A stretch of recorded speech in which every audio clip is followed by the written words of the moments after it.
بسم اللہ الرحمن الرحیم۔ آج ہم آپ کے سامنے ایک انتہائی اہم اور نازک موضوع لے کر حاضر ہوئے ہیں۔ یہ موضوع جنگ صفین کے متعلق ہے، جو نبی کریم صلی اللہ علیہ وسلم کے دو عظیم صحابہ حضرت علی رضی اللہ تعالیٰ عنہ اور حضرت امیر معاویہ رضی اللہ تعالیٰ عنہ کے درمیان پیش آیا۔ اس واقعے کی بنیاد حضرت عثمان رضی اللہ تعالیٰ عنہ کے خون اور آپ کی شہادت سے وابستہ ہے۔ حضرت عثمان رضی اللہ تعالیٰ عنہ کا واقعہ ہم کسی اور ویڈیو میں آپ کے سامنے تفصیل سے عرض کریں گے۔ مختصراً یہ کہ حضرت عثمان رضی اللہ تعالیٰ عنہ کی شہادت کے بعد مسلمانوں کے چوتھے خلیفہ راشد، خلیفہ برحق حضرت علی رضی اللہ تعالیٰ عنہ مسند خلافت پر جلوہ افروز ہوئے۔ چنانچہ شام کے گورنر حضرت امیر معاویہ رضی اللہ تعالیٰ عنہ نے ان سے اس بات کا تقاضا کیا کہ حضرت عثمان رضی اللہ تعالیٰ عنہ کے قاتلین، جو کہ حضرت علی رضی اللہ تعالیٰ عنہ سے بیعت خلافت کر چکے تھے اور آپ کے آل اور اصحاب کے اندر شامل ہو چکے تھے، ان لوگوں سے حضرت عثمان کی شہادت کا قصاص اور بدلہ لیا جائے، جبکہ حضرت علی رضی اللہ تعالیٰ عنہ کا موقف کچھ اور تھا، جو آگے چل کر ہم آپ کے سامنے بیان کریں گے۔ چنانچہ سب سے پہلے یہ سمجھ لیجئے کہ ہماری اس ویڈیو کو تعصب سے خالی ہو کر اور اسی طرح ہر قسم کی افراط اور تفریط سے خالی ہو کر سنیے گا۔ انشاءاللہ آپ کو حق کے سمجھنے میں کوئی چیز مانے نہیں ہوگی۔ البتہ جو آدمی متعصب ہو، وہ کسی بھی جانب سے ہو، وہ حضرت علی رضی اللہ تعالیٰ عنہ کے موافقین یا مخالفین میں سے ہو، یا حضرت امیر معاویہ کے مخالفین یا موافقین میں سے ہو، تو اگر وہ متعصب ہے اور تعصب کو ایک طرف رکھ کر بات کو سننا اور سمجھنا نہیں چاہتا، تو اس سے ہماری معذرت ہے، ہم اس کے ساتھ مخاطب نہیں ہیں۔ ہماری اس ویڈیو کا مطلب ان لوگوں کو صحیح طور پر معلومات کا فراہم کرنا ہے جو لوگ حضرت علی اور حضرت امیر معاویہ رضی اللہ تعالیٰ عنہما کے متعلق غلط فہمیوں کا شکار ہیں۔ چنانچہ سب سے پہلے اجمالاً آپ یہ سمجھ لیجئے کہ صحابہ کرام کے مشاجرات، جن کو مشاجرات صحابہ کہا جاتا ہے، یعنی صحابہ کی آپس کی جنگیں، آپس کے اختلافات، ان کے متعلق ایک عامی مسلمان اور جمہور امت کا موقف کیا ہے۔ چنانچہ علماء نے اس کے متعلق لکھا ہے کہ اس کے متعلق کف لسان، یعنی اپنی زبان کو خاموش رکھنا اور روک کر رکھنا مراد ہے۔ البتہ اتنی بات ضرور ہے کہ افضل اور مفضول کا اختلاف ہو سکتا ہے، راجح اور مرجوح کا اختلاف ہو سکتا ہے، لیکن کسی کی بھی تفسیق یعنی اس کو فاسق قرار دینا، تکفیر یعنی کافر قرار دینا، باغی اور گمراہ قرار دینا، یہ چیز نبی علیہ الصلوۃ والسلام کے صحابہ کی شان کے منافی ہے اور ان کی شان کو مجروح کرنے والی ہے۔ لہذا ہمیں ایک ایسا راستہ اختیار کرنا چاہیے جس میں دونوں کی عزت اور عظمت اپنی جگہ پر باقی رہے اور صورت مسئلہ اور صحیح طور پر صورتحال ہمارے سامنے واضح ہو سکے۔ چنانچہ سب سے پہلے ہم قاتلین عثمان کی بات کریں گے کہ قاتلین عثمان کون لوگ تھے۔ علماء امت نے اس مسئلہ کو واضح طور پر ذکر کیا ہے کہ حضرت عثمان کے قتل میں امت کے بہترین لوگوں میں سے کوئی شخص بھی شریک نہیں تھا، نہ ہی مہاجرین میں سے اور نہ ہی انصار میں سے کوئی بھی ان فسادیوں کے ساتھ نہیں تھا۔ اسی طرح یہ اوباش اور اشرار اور اجڈ اور جاہل قسم کے لوگ تھے۔ چنانچہ کتاب نسب قریش، جس کے مؤلف مصعب زبیری ہیں، وہ فرماتے ہیں کہ حضرت حسن رضی اللہ تعالیٰ عنہ نے کہا کہ کان من قتل عثمان احد من المہاجرین والانصار قال لا کانوا اعلاجا من اہل مصر۔ حضرت حسن رضی اللہ تعالیٰ عنہ سے پوچھا گیا کہ کیا حضرت عثمان کے قتل میں مہاجرین یا انصار میں سے کوئی شامل تھا، تو حضرت سیدنا حسن مجتبی رضی اللہ تعالیٰ عنہ نے فرمایا کہ نہیں، بلکہ وہ تو اہل مصر کے جاہل تھے۔ اسی طرح طبقات ابن سعد کے اندر، اور اسی طرح منہاج السنہ کے اندر، اور اسی طرح المسامرہ اور المنتقى کے اندر، یہ کتابوں کے نام ہیں جو کہ تاریخی اور جو ہے وہ اسماء الرجال کی کتابیں ہیں۔ ان کے اندر اس بات کی تصریح موجود ہے کہ حضرت عثمان رضی اللہ تعالیٰ عنہ کے قاتلین میں وہ لوگ شامل تھے جو کہ صحابہ کرام رضی اللہ تعالیٰ عنہم سے کوئی بھی نسبت نہیں رکھتے تھے۔ اسی طرح صحابہ کرام رضی اللہ تعالیٰ عنہم جو حضرت عثمان کی شہادت کے وقت موجود تھے، ان کے دور میں یہ واقعہ پیش آیا، اگرچہ وہ شامل نہیں تھے، تو یہاں پر یہ سوال پیدا ہوتا ہے کہ کیا صحابہ کرام رضی اللہ تعالیٰ عنہ سارے یا بعض ایسے تھے کہ جو حضرت عثمان کے قتل پر راضی تھے؟ علامہ ابن کثیر رحمہ اللہ اس سوال کا جواب دیتے ہوئے فرماتے ہیں کہ حضرت عثمان کے قتل پر کچھ صحابہ راضی تھے۔ یہ چیز صحابہ کرام رضی اللہ تعالی عنہم میں سے کسی ایک سے بھی ثابت نہیں، بلکہ تمام صحابہ کرام نے اس کو برا سمجھا اور اس کو ناپسند جانا اور قاتلین عثمان سے برات یعنی بیداری کا اظہار کیا۔ اگرچہ بعض لوگ چاہتے تھے کہ حضرت عثمان امر خلافت سے دستبردار ہو جائیں، جیسے حضرت عمار بن یاسر، حضرت محمد بن ابی بکر رضی اللہ تعالیٰ عنہما وغیرہ، لیکن حقیقت یہ ہے کہ کبار صحابہ کرام کا نظریہ یہ تھا کہ حضرت عثمان حق پر ہیں، ان کا موقف اور کردار صحیح ہے اور خلیفہ صالح ہیں، اور خلافت سے دستبرداری کا تقاضا بالکل بیجا اور غلط ہے۔ چنانچہ یہ چیز اس بات کو واضح کرتی ہے کہ ان کی خلافت میں اختلاف ہو سکتا تھا، لیکن حضرت عثمان کے قتل پر بہرحال وہ لوگ بھی راضی نہیں تھے۔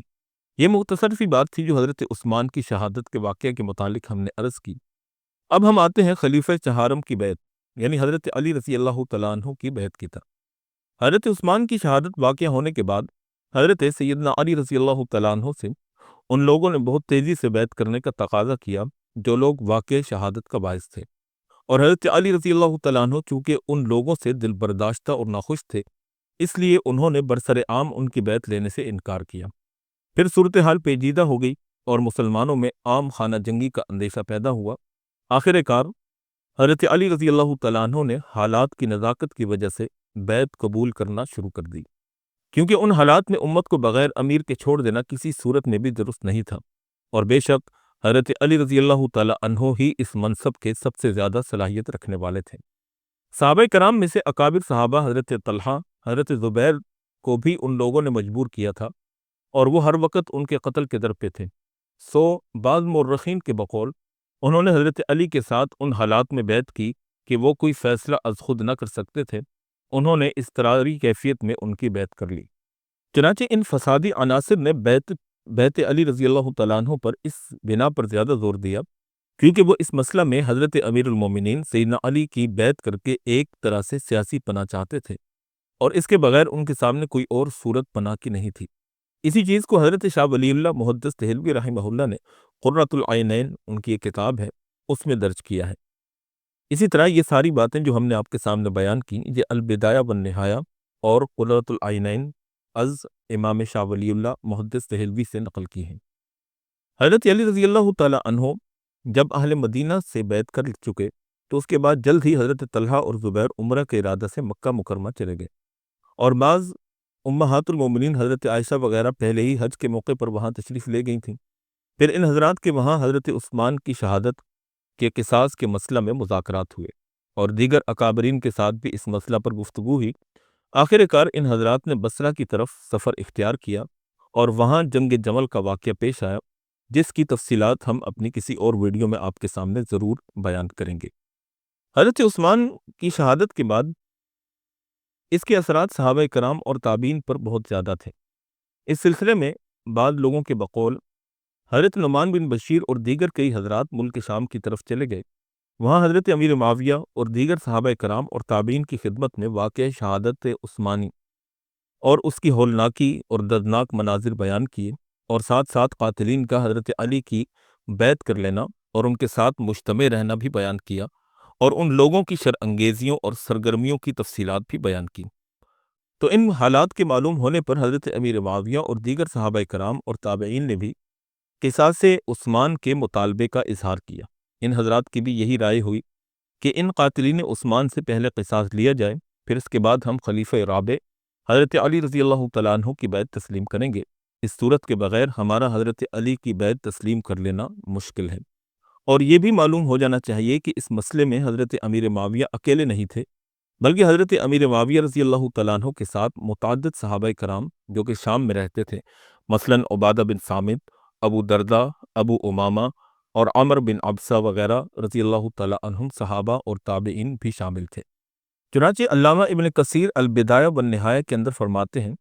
کہ حضرت امیر معاویہ اپنے اس مطالبہ قصاص یعنی دم عثمان میں ابتدا ہی سے اکیلے نہیں تھے، ان کے ساتھ صحابہ کرام کی ایک جماعت تھی، اور ان حضرات کی نظر انتقام جن لوگوں کی طرف تھی وہ خوارج تھے۔ یہ خوارج کی بالکل ابتدائی صورت ہے۔ انہی لوگوں نے آگے چل کر باقاعدہ خوارج کا نام پایا۔ خوارج کی پوری تفصیلات ہم اپنی ایک ویڈیو کے اندر بیان کر چکے ہیں۔ حضرت علی نے خلافت سنبھالنے کے بعد حضرت عثمان کے متعین کردہ ولات، یعنی جو آپ نے عمال اور مختلف علاقوں کے گورنر اور مختلف قسم کے حکام مقرر کیے تھے، ان میں تبدیلیاں کرنے کا ارادہ کیا۔ تو اس معاملے میں حضرت عبداللہ بن عباس کی رائے اس کے خلاف تھی۔ حضرت ابن عباس کہتے تھے کہ عثمانی حکام کو فی الحال اپنے اپنے مناصب پر متعین رہنے دیا جائے، اور حضرت امیر معاویہ کو بھی ملک شام میں اپنے حال پر چھوڑا جائے اور ان کو اپنے مقام سے نہ ہٹایا جائے۔ بعد میں حالات کے موافق جو تبدیلی بھی چاہیے عمل میں لائی جا سکتی ہے۔ چنانچہ ابن کثیر رحمہ اللہ البدایہ میں فرماتے ہیں کہ حضرت علی نے حضرت ابن عباس کی رائے کو قبول نہیں کیا اور حضرت عثمان کے متعین کردہ عمال کو اپنے اپنے مناصب سے معزول کر دیا اور اپنے آدمی ان کے قائم مقام مقرر کر دیے۔ چنانچہ اس سے معلوم ہوتا ہے کہ حضرت علی رضی اللہ تعالیٰ عنہ کی نظر ان خارجیوں کے پروپیگنڈے پر تھی جس سے ان لوگوں نے حضرت عثمان کے خلاف اپنی تحریک کا آغاز کیا تھا کہ یہ ولات اور حکام اپنی ذمہ داریاں صحیح ادا نہیں کر رہے۔ حضرت علی رضی اللہ تعالیٰ عنہ نے چاہا کہ ان لوگوں کو نئے نظم و عمل میں لانے کے لیے ان کے ابتدائی خیالات کا یکسر خاتمہ کر دیا جائے، یہ نہیں کہ آپ واقعی حضرت عثمان کی تعیناتی سے ناخوش تھے۔ یعنی حضرت علی رضی اللہ تعالیٰ عنہ ایک حکمت سے ان لوگوں کے مطالبات اور ان کے اعتراضات کو ختم کرنا چاہتے تھے، اور یقیناً یہ حضرت علی رضی اللہ تعالیٰ عنہ کی عالی فہمی اور بہت زیادہ سمجھداری کی دلیل ہے۔ چنانچہ حضرت علی رضی اللہ تعالیٰ عنہ نے ملک شام پر سہل بن حنیف رضی اللہ تعالیٰ عنہ کو حضرت امیر معاویہ کی جگہ والی شام بنا کر روانہ کیا۔ جب یہ حکم نامہ لے کر تبوک کے مقام پر پہنچے تو حضرت معاویہ کے گھوڑ سوار دستوں سے معارضہ ہوا۔ انہوں نے کہا کہ آپ کون ہیں؟ سہل بن حنیف نے کہا کہ مجھے شام کے لیے امیر متعین کیا گیا ہے۔ انہوں نے کہا کہ اگر تو آپ حضرت عثمان کی طرف سے شام کے والی مقرر کیے گئے ہیں تو تشریف لائیں، اور اگر آپ کو کسی دوسرے نے امیر شام متعین کیا ہے تو واپس چلے جائیں۔ اس پر سہل بن حنیف کہ تم لوگوں نے جو کچھ واقعہ ہو چکا ہے اس کے بارے میں نہیں سنا؟ تو انہوں نے کہا کہ ہاں، ہمیں معلوم ہے اور ہم واقعات سن چکے ہیں۔ اس گفتگو کے بعد حضرت سہل بن حنیف آگے نہیں جا گئے اور حضرت علی کے پاس واپس چلے گئے۔ چنانچہ اس تفصیل کو البدایہ والنہایہ کے اندر علامہ ابن کثیر نے بیان کیا ہے۔ یہ صورتحال شام کے علاقوں میں ہی نہیں بلکہ کوفہ اور بصرہ وغیرہ کے علاقوں میں بھی تھی۔ حضرت علی کے روانہ کردہ والیوں کے ساتھ اسی قسم کے معارضے پیش آئے اور مخالفتیں بھی سامنے آئیں، اور دم عثمان اور قصاص عثمان کا مطالبہ بھی ہر جگہ سنا گیا، بلکہ یہ بات روز بروز شدت اختیار کرتی گئی اور حالات خراب ہوتے چلے گئے۔ علماء نے ان پیدا شدہ حالات اور کوائف کو مختصر الفاظ میں کچھ یوں لکھا، یعنی اس فتنہ کی بنا پر لوگوں میں انتشار پھیل گیا اور معاملہ حدود سے متجاوز ہو گیا، اور بجائے اس کے کہ کلمہ اسلام میں وحدت ہو، حالات میں افتراق واقع ہوا، اور اب امت باقاعدہ دو گروہوں میں بٹ گئی۔ واقع جمل کے بعد حضرت علی نے علاقہ شام کی طرف جانے کا ارادہ کیا اور کوفہ سے نخیلہ کے مقام پر پہنچے۔ وہاں اپنے لشکر کے متعلقہ انتظامات درست کیے اور کوفہ پر ابو مسعود عقبہ بن عامر انصاری کو اپنا قائم مقام متعین کیا۔ اس مقام پر حالات کے اعتبار سے ضروری تیاری کے بعد حضرت علی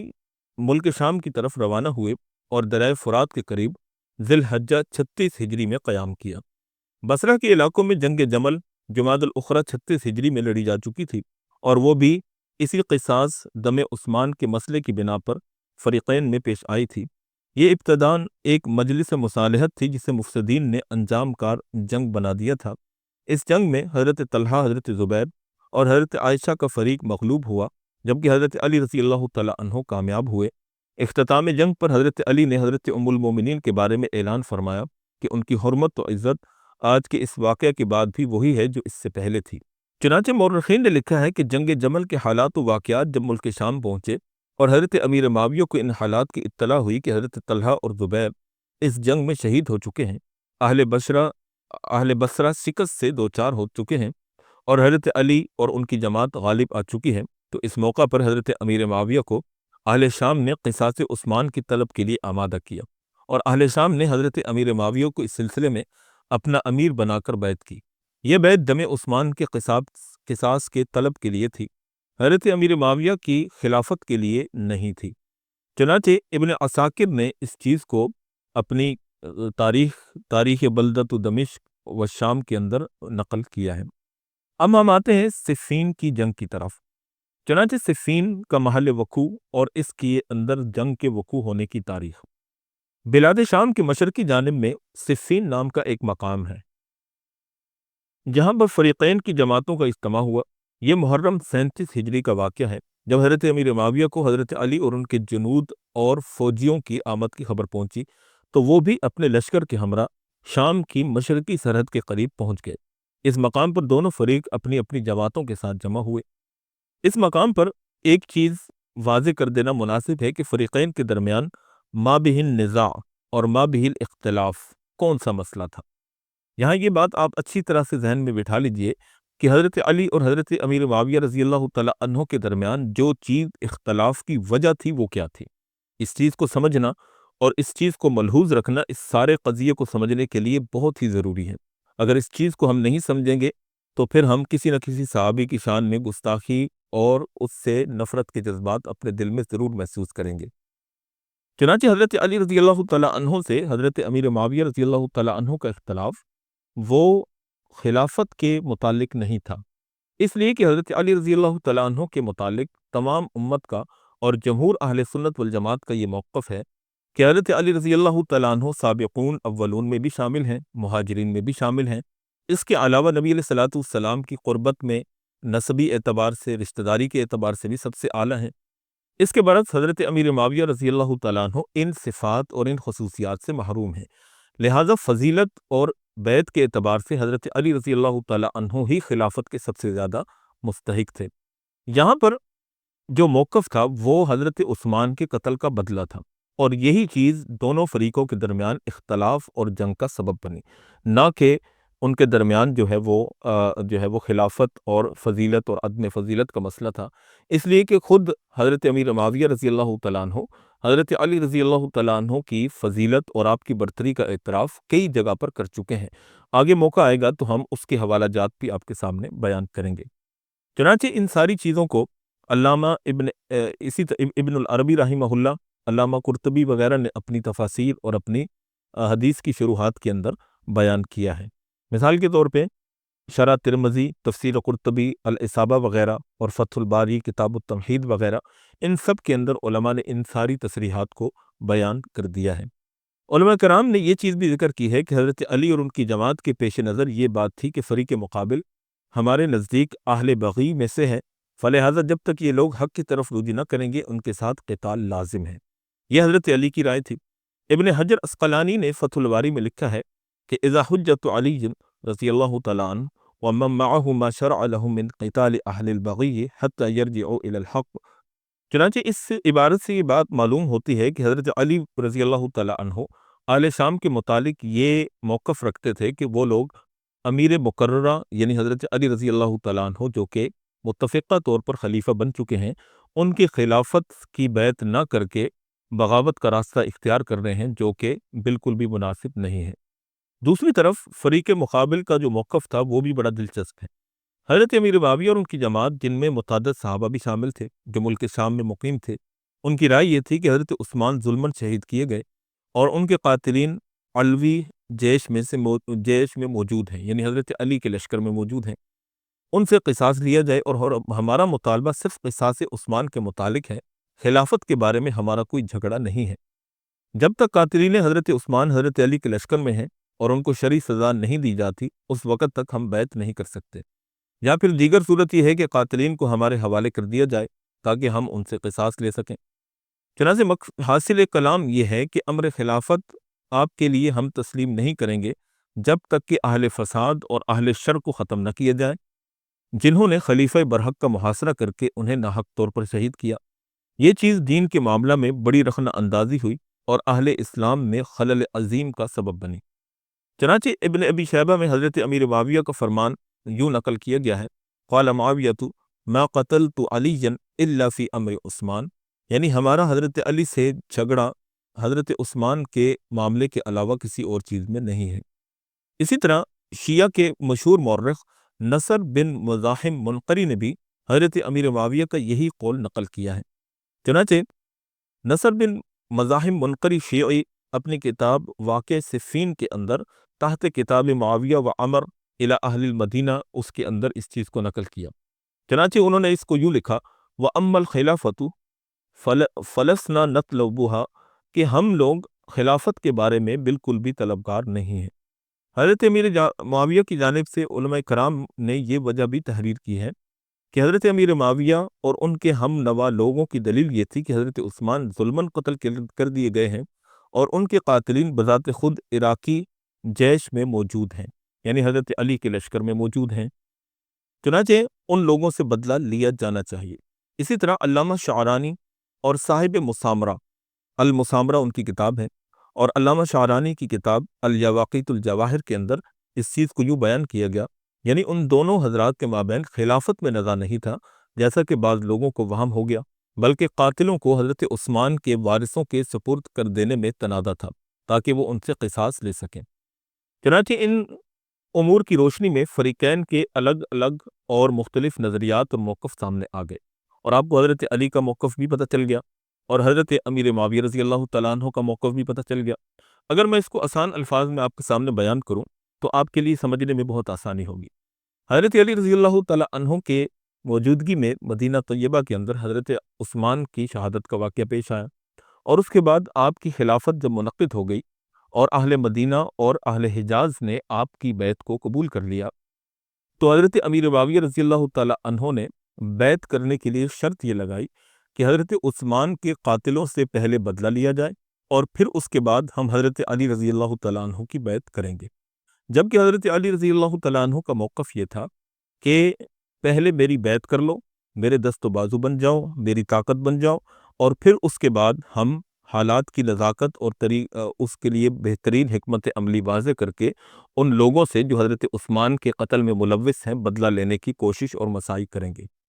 جبکہ حضرت علی رضی اللہ تعالیٰ عنہ کا مطالبہ یہ تھا کہ پہلے بیعت کرو پھر اس کے بعد قصاص کی بات کریں گے، جبکہ حضرت امیر معاویہ کا موقف یہ تھا کہ پہلے قصاص لو اس کے بعد آپ سے بیعت کریں گے، اور یہی چیز ما بہ النزاع اور ما بہ الاختلاف واقع ہوئی، جس کی وجہ سے سسین کا واقعہ پیش آیا۔ یہاں پر ایک چیز کی وضاحت ضروری ہے، وہ یہ ہے کہ بعض لوگوں کی طرف سے یہ شبہ پیش کیا جاتا ہے کہ شرعی قواعد کی روح سے مقتول کے قریبی ورثاء کو قصاص طلب کرنے کا حق ہوتا ہے، اور یہی لوگ مطالبہ قصاص کے صحیح حقدار ہوتے ہیں۔ اس ضابطے کے اعتبار سے حضرت امیر معاویہ کو حضرت عثمان کے قصاص کا مطالبہ پیش رکھنے کا کوئی حق نہیں ہے، فلہذا ان کا یہ اقدام ضابطہ کے اعتبار سے صحیح نہیں۔ چنانچہ اس کو سمجھنے کے لیے کچھ چیزیں جو ہے وہ سمجھنا ضروری ہیں۔ مطالبہ قصاص عثمان اٹھانے میں حضرت معاویہ کے ساتھ حضرت عثمان کے بیٹے بھی شامل تھے، اور خاص طور پر حضرت ابان بن عثمان کا اسم گرامی کبار علماء نے ذکر کیا ہے کہ وہ اس مسئلہ میں حضرت امیر معاویہ کے ساتھ تھے۔ چنانچہ شیعہ کے اکابر علماء اور